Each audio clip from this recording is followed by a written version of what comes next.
Goochland County Planning Commission meeting will now come to order. Although this is June 27th, this is our July meeting. We will not be meeting again until August. Ms. Parker, do we have a quorum? Yes, sir, we have a quorum. Okay, please stand for the Pledge of Allegiance and remain standing for the invocation. I pledge allegiance to the flag of the United States of America and to the republic for which it stands, one nation, under God, indivisible, with liberty and justice for all.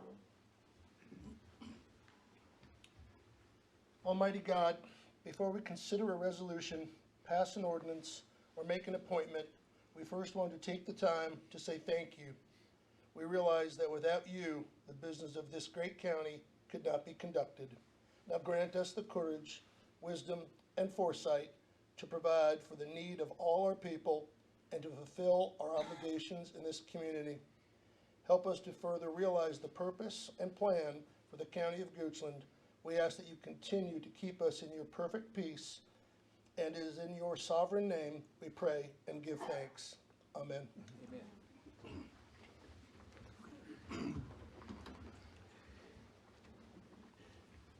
Okay. Has everyone seen the minutes? Has everyone seen the minutes? Yep. Any Yes. comments?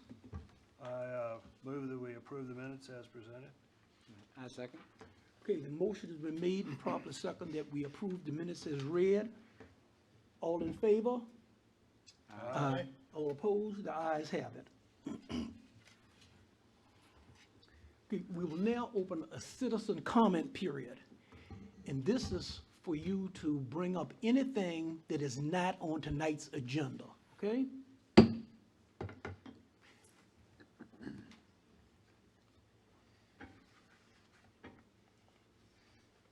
Okay, seeing no one, we will close the citizen comment period.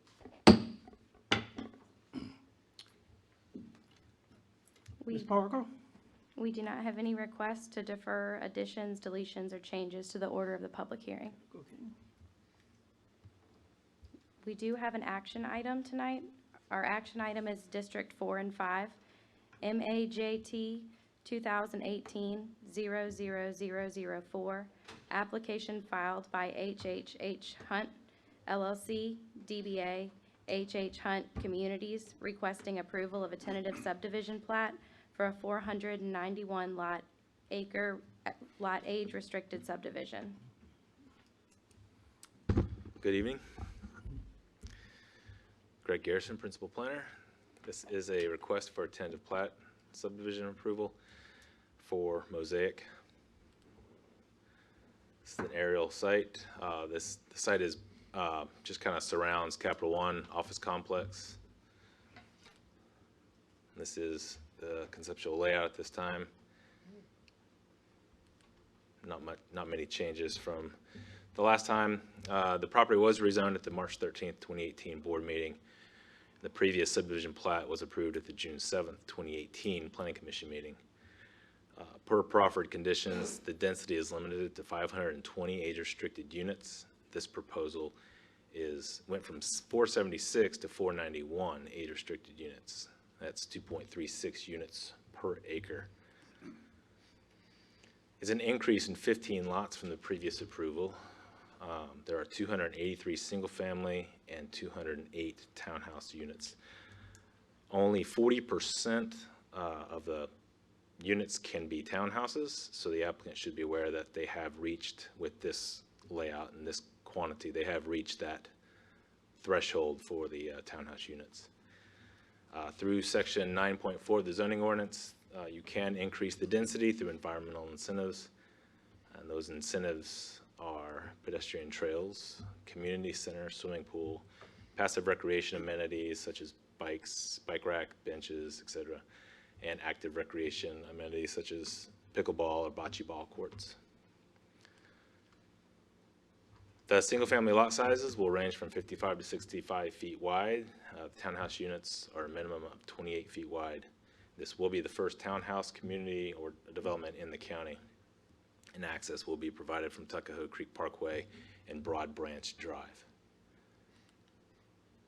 The plan is consistent with the approved proffered conditions and appears to meet the subdivision requirements. And should the Plan Commission approve this, the following conditions are recommended.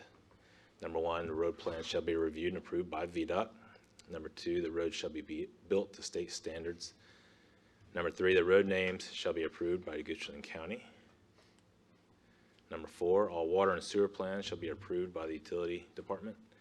Number five, the applicant shall adhere to all public utility permitting process requirements. Number six, all utility and drainage easements shall be shown on the final plat. Number seven, a diagram shall be provided showing typical setbacks for the lots and subdivision. Number eight, the radius turnouts for all intersections shall be shown on the final plat. Number nine, all dimensions and meets and bounds of the lot line shall be shown. Number 10, all notes on the tentative plat shall be placed on the final plat. Number 11, the proffered zoning conditions shall be placed on the final plat. Number 12, the open space shall be clearly labeled and the area identified and the boundaries of the open space shown. Number 13, the subdivision shall be designed and constructed in accordance with the zoning case RZ 2017-00001. Number 14, land coverage ratio shall be required on the POD. Number 15, the magisterial district shall be shown on the final plat. Number 16, required parking shall be provided. Number 17, a landscape and lighting plan shall be provided with the POD.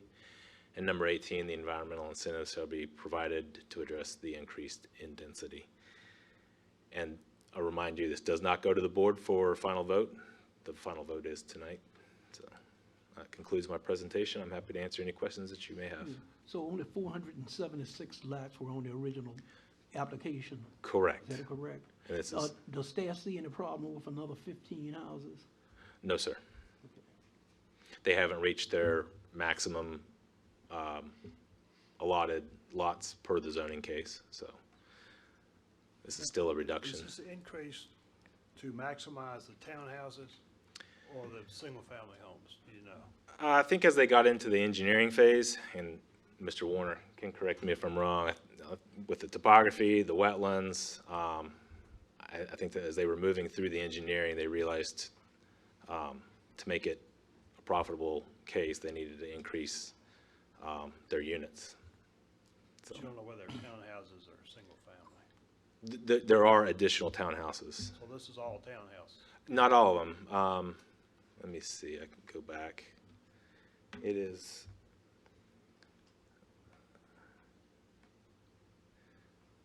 283 single-family and 208 townhouses. And I don't have, I don't know what it was previously. I don't have that information in front of me. Townhouses versus single-family dwellings. I think it's a few more townhouses, I think but, it's in your staff report, Greg, that it was 306 single-family and Oh, yes. 170 townhomes. 306 single-family and 170 townhouse. And now it's 283 single-family and 208 townhouses. So it's a little of both. Yeah. Good catch.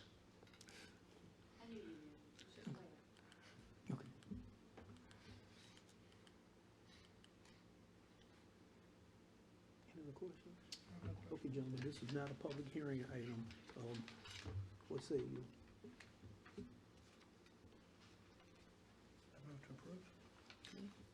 You have a second? No second. Okay. Motion is made and properly second, that we recommend approval. All in favor? Aye. All opposed? The ayes have it. Ms. Parker? Our first public hearing item is in District 4, CU 2014-00006A, application filed by Quarry Hill Estate LC, requesting to renew a conditional use permit to allow storage of recycled asphalt chips and gravel at 2100 Quarry Hill Road on a portion of tax map number 48-1-0-67-D. The property is zoned M2 Industrial General and totals 114.89 acres, with 3 acres used to store the recycled asphalt chips and gravel. The conditional use permit is required by Article 19, Section 3.5 of the Goochland County zoning ordinance. The comprehensive plan designates this area for industrial use. Thank you, Ms. Parker. Members of the commission, Tom Coleman, Principal Planner. As you mentioned, this is a renewal of a conditional use permit that was approved in 2014. It is located in the northeastern part of the county. The subject property and all the surrounding properties are in an industrial zoning. And the subject property and surrounding properties are recommended for industrial in the comprehensive plan. There's also some flexible in the comprehensive plan, and the flexible will allow industrial, commercial, and office uses. Look at their photograph. You see there the dark line, if I can direct your attention to the screen behind you, you can sort of see this is where the county boundary is. And this is Henrico County, and there is a difference in land uses that's pretty evident from the aerial photograph. The uses in Goochland County, as it's just referred to in the earlier slides, are primarily industrial nature, include the Lehigh paving and some C&D landfill and quarries. Of course, looking at Henrico County, there's predominantly single-family residential uses. And just with the next slide, just show how close some of those uses are to the subject site. To the south, about 400 feet away, and to the west, about 760 feet away. So relatively close proximity to the proposed use. Along the side there, I've got some slides just that were taken of the site showing some of the gravel areas, and you see with the trees in the background provide varying levels of a visual screen. There are areas where the trees disappear, and that's because the topography is sort of headed down. And looking at the bottom, just sort of see the close proximity to some of the industrial equipment that is in close proximity to the subject property. There was a community meeting in April for this. 4 neighbors attended. There were some concerns with noise and lighting associated with the activities. These noises are really associated with activities that occur not on the subject property, but on that property further to the west, really associated more with the Lehigh paving and the Vulcan quarry. With the CUP conditions, these have been modified slightly. For the most part, sort of housekeeping changes from the approval in 2014. The first one would allow the storage of the recycled asphalt chips and gravel. Subject to these conditions, we're retaining the recommended height limit of 50 feet. The third one, there's a prohibition against installing any equipment or structures permanently on the site. Obviously, they do use equipment like trucks and other equipment to load and unload the gravel from the site. The fourth one, concerning stormwater, it has been identified that the Lehigh paving site needs a review, as it's stated there in that condition. So this condition, this is rolled into that larger review. So the idea there is just to give them 6 months to bring the larger site into compliance. And then the last one is to really ensure that they're retaining all the materials on site and that they're not creeping off the property line. That concludes our presentation. I'd be happy to answer any questions. Have you had any complaints since 2014 on it? We haven't received any complaints. As alluded to at the community meeting, some people did, express some concern with noise and lights that are from some of the activities that occur in the general area. Yeah. I remember this one from when we approved it the first time, because when I went to look at it, my GPS sent me all the way out to Ashland for some reason, so, but I found it.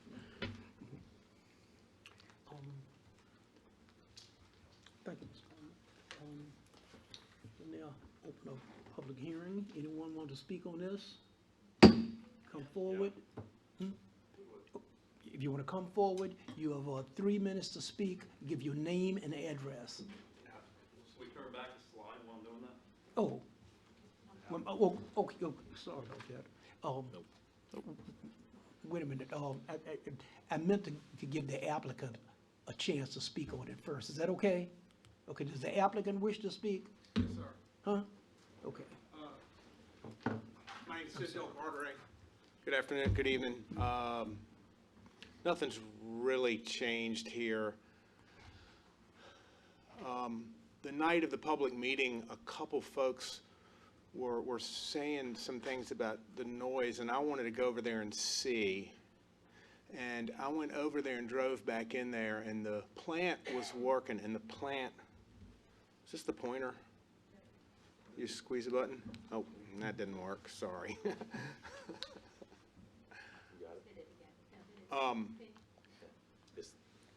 That's the pointer, right. So the plant is right there, right? That's where they actually mix the asphalt. And there was a bulldozer going between the plant and the back of this pile, so from there to there. And there's lights at the top of the plant, and that's where all this activity was going on that night. And I talked to the guy who was in charge of transportation about the noise, and he said, the only thing, one of the complaints was about the banging of the, when you unload a dump truck, the tailgate bangs. And he said that his guys aren't backing up and going bang, bang, bang, like trying to empty it, but the nature of backing a truck up, emptying it into a pile and then pulling away is that sometimes the thing swings up and hits. So it's not an intentional thing, that they can do their best to minimize it. And also that they haven't really been up in there for 4 or 5 months in that 3 acres, that everything that's going on is loading in and out of the plant. That being said, I'm sure they're gonna go in there, and the fact is, they will use it at night because that's when they're repaving roads. That's when they have their contracts are to work at night, clear the road up so that we're not in traffic jams. And that's really all. I mean, I want to be open to, working with Lehigh and with the neighbors, and that's really why we put that where we did. We didn't put it in the corner like they wanted to. We moved it that way to keep it away from the edge. So that's really all. I appreciate your time. Thank you. Okay. Can I ask you a question? Is this a 24-hour day, 7-day-a-week operation? It can be. Application says It's Monday not. through Sunday, which I assume is 7 Yes. days and 24 It hours. can be. Can be. It can be. I mean, when they get contracts, they're working all night and all day. Okay, we'll open up the public comment period. If you want to speak for or against it, you have 3 minutes, and give your name and address. Good evening. Chris DeSoto. My address is 12812 Axandel Court. I'm actually where that arrow hits on the county line. I'm speaking against it. Just so you know, sir, as I moved into that house, when they were using front-end loaders in that specific area, lights came right into my backyard, almost eye level with the top story, into my 3-year-old's room. You know how many nights I was up with my kid crying? Speak to us. So when there is noise, there's a lot of noise. Now, what I will say as a neighbor, Lehigh has gotten a lot better. Our HOA president sat down with them. They have made some improvements, but we still hear it's the banging piece of it. But you got to remember, from a safety perspective, OSHA, they require beeping on every one of their trucks when they're moving. We hear that constantly, all day. It starts 6 in the morning. It can even start earlier. It starts in the evening. It is all the time. Every morning I get up and have coffee, I hear that beeping. Every night, when I see the lights coming in, waking up my kids, I got to deal with that. And I don't know how many of you have kids, but I want you to think about that when you go home. I'm a businessman. I run a business. One of my offices is in Goochland County. I'm in construction. Man, when I saw Lehigh Paving at one of the jobs we're at right now, I was proud as could be to be local. But man, there is so much community building around there, houses, that things have got to change. It's not the way it used to be. So how long have you been living there? It's been a little over 3 years, closed in 2014. And that first year was actually the worst year until we went and sat down with Lehigh Paving. So you moved in after Lehigh Paving was already there? Correct. Correct, okay. So I am definitely speaking against it. Again, I'm for business. And again, but man, that community has gotten too big, and it's going to continue to grow from other developers that are continue to build around it. At some point, it's got to change. And I'm asking you, right, there's legally, they probably have done all the right things. I didn't even dig into it. I'm not going to question that. And I'm sure you guys have looked at that. Is that the right thing for the community? I would say no. And when I make my decision on whether I keep my business in Goochland, those are things I'm going to evaluate. It's based on how the county makes decisions like this.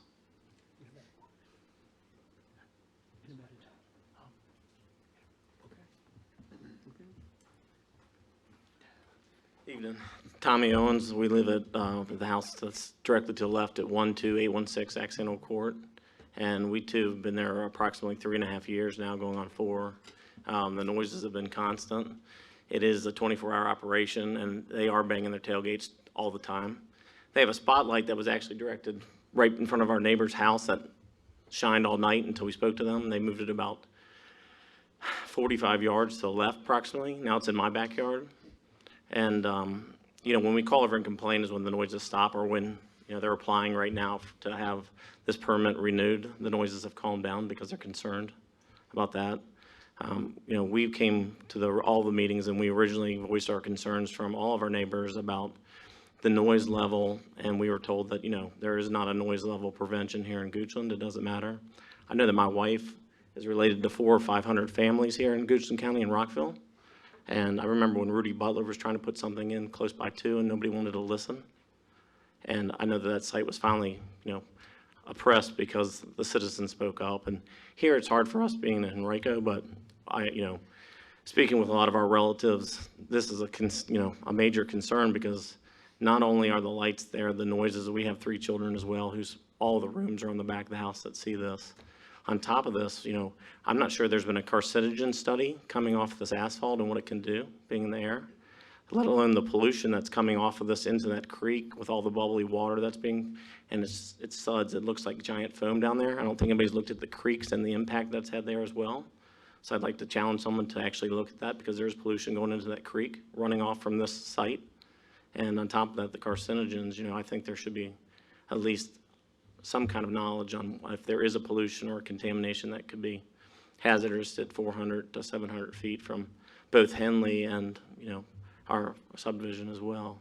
And so I'm definitely speaking out against it as well. And I know that they say they're on one site, and when you pull in there at night, they're in one location. But I can tell you every night and every day, every time we have people over in our backyard, there's a noise, and it's constant. I have a child who gets up at 4:15 every morning to go swim before he goes to high school. He's a year-round swimmer. He's a straight-A student. And every night this wakes him up, and it's a constant banging. And then he's got to go back to sleep and try and find his way back to sleep before he gets back up.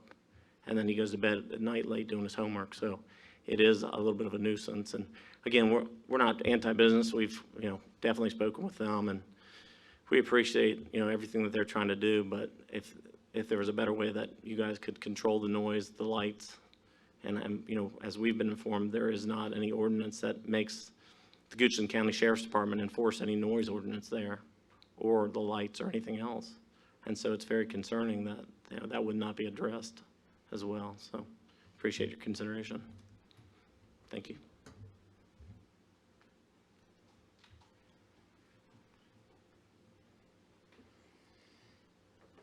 Anyone else?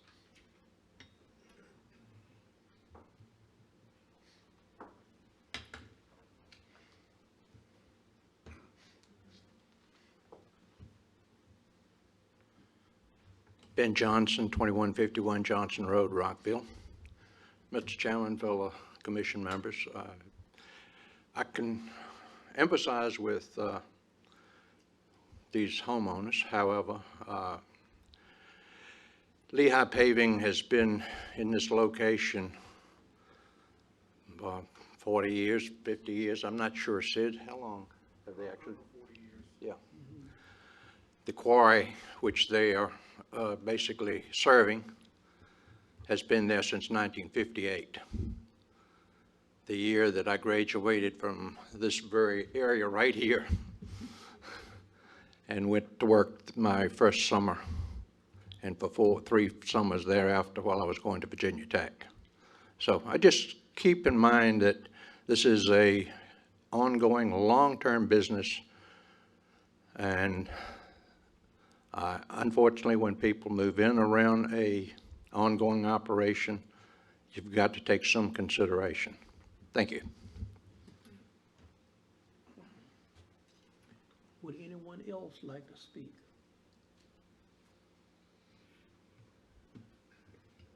Hearing none, we close the public hearing.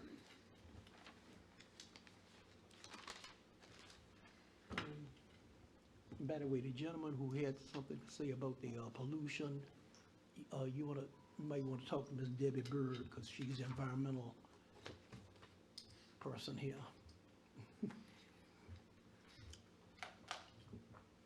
Any recommendations? Is lighting compliant with county standards? No, that's not, the only- Yeah, gentlemen, if you would turn your mics on as you're commenting. Yeah, he was, the lights from the equipment, this isn't like permanent lighting, that would come under the dark sky compliant, these are vehicles. Okay. These aren't fixed lights. No, sir. Am I correct? It's a light that stands up. It's a fixed light? 50 feet in there, yes, sir. But it points down? No, it points Out. straight across, and it's illuminating right in our backyards. And it's a mobile light, and they move it around, but it's constant. Oh, it's like a light plant. Yes, sir. It's at that plan. The quarry is not the issue. The quarry, we never hear anything from. It's Lehigh, directly behind us. It's not the light on the top of the plant, it's not? They moved it. Okay. It moves. Go ahead. Anyway, public hearing is closed. Gentlemen,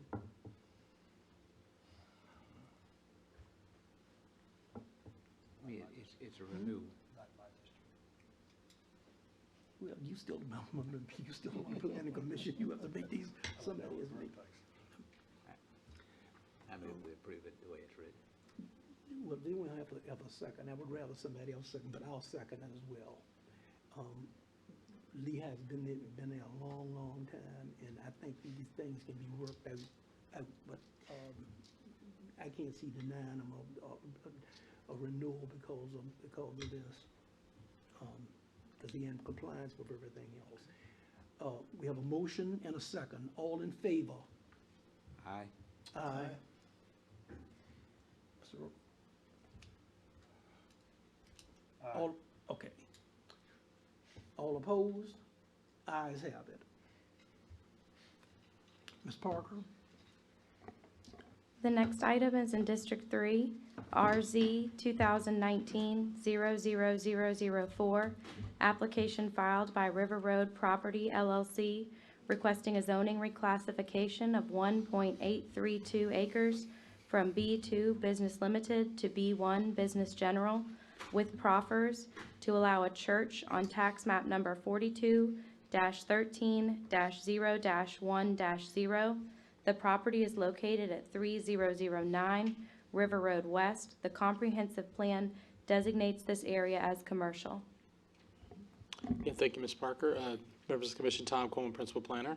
As you said, this is a rezoning from a B2 to a B1 to allow for a church. Church is not a permitted use in the B2 district, but it is a permitted use in the B1 district. The subject property is located central in the county, here in the courthouse. The subject property is currently zone B2, and there are a number of different zoning districts in that area, sort of representative of the variety of zoning districts that are in the courthouse, including residential office, and business zoning districts, and also there's some agricultural districts in close proximity. That's also reflected in the comprehensive plan, which has some commercial recommendations, residential, flexible, and also public, semi-public use recommendation to the south. Again, looking at the aerial photo and the subject property, you see it's been a previously developed site with a building and sufficient parking, and there are a number of structures close by, including a number of single-family residential units. Looking at the picture, the structure was originally built to be a bank. It's about 10,450 square feet. It's one story above ground. It also includes a finished basement.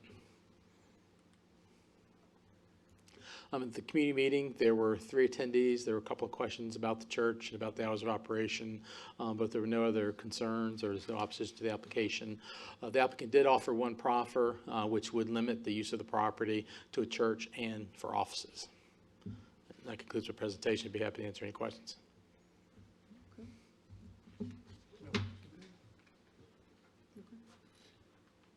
Would the applicant like to speak? Okay. Well, in that case, we'll open a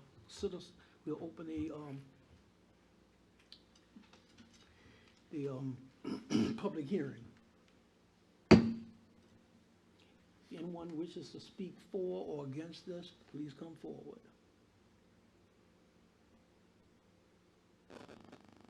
Hearing none, we'll close the public hearing. Gentlemen, I move we approve this. I'll second that. the motion has been made and properly second. Did we approve? All in favor? Aye. All opposed? Ayes have it. Ms. Parker? Our final item is in District 4, CU 2019-00009, application filed by Capital One Bank requesting a conditional use permit to allow a 7-story, 1,800 space structured parking facility with a maximum height of 80 feet at 15030 Capital One Drive on tax map number 58-32-3-A-0T. The proposed structure is within 500 feet of a residential zoned property and exceeds 60 feet in height. The conditional use permit is required by Article 18, Section 3-4 of the Goochland County Zoning Ordinance. The property is zoned M1 Industrial Limited and is 286.944 acres. The comprehensive plan designates this area as prime economic development. Good evening. This is a request for a conditional use permit to construct a structured parking facility with a maximum height of 80 feet within 500 feet of residentially zoned property. Site is located in the West Creek Business Park. 2035 comprehensive plan recommends prime economic development. Current zoning is industrial limited. As you can see, this is the Mosaic property just to the west that was rezoned back in 2017. The circle represents where the structured parking facility will be. It will replace 2 surface lots. And this map shows the approximate location of where the parking deck will be in relation to the Mosaic subdivision.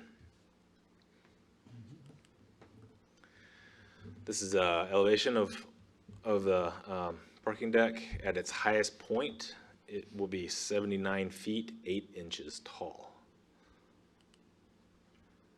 The distance from the western property line to the parking deck will range from 246 feet to over 400 feet. There is a significant amount of large trees that will remain between the parking deck and the future houses.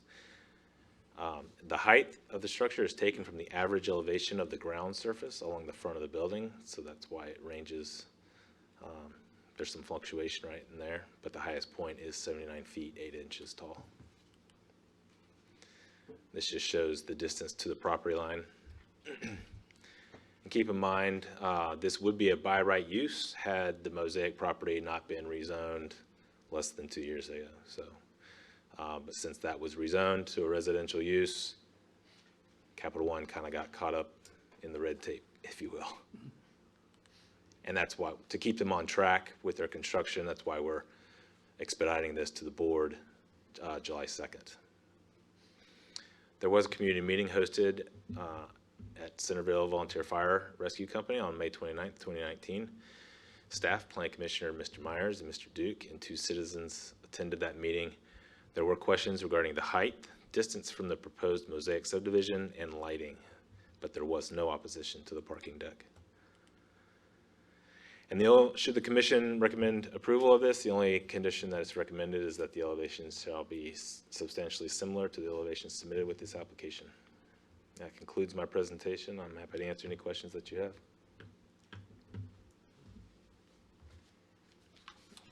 There, it does say there are 4 others exactly like this already there. Yes, sir. If I go back to the aerial, there are, I think, 4 other decks. 4 other decks? Yep, 4 other decks that are just like this.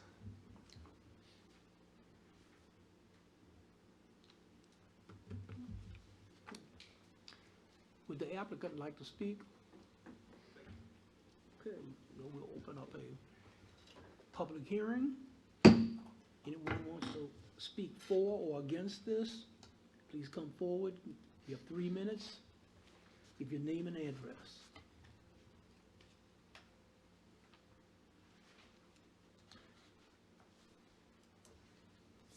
You're shaking your head, Sandy. Okay, hearing none, we're gonna close the public hearing. Gentlemen, I move we accept it like it is. I have a question. The applicant says that the hours of operation are from 8 AM to 5 PM. So I'm assuming the deck is closed after 5? It doesn't close, the campus is open to associates 24/7, but the normal business hours are 8 to 4, or 8 to 5. So it's a fully lit deck all night? I mean, all the lights are on and, The emergency light, the required emergency lighting is on all the time.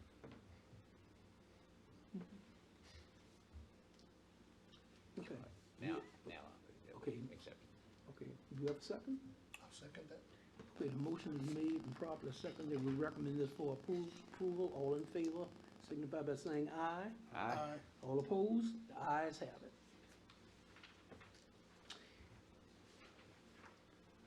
No old business? No other business? Have a motion for adjournment. I move. All in favor? Aye. Meeting adjourned.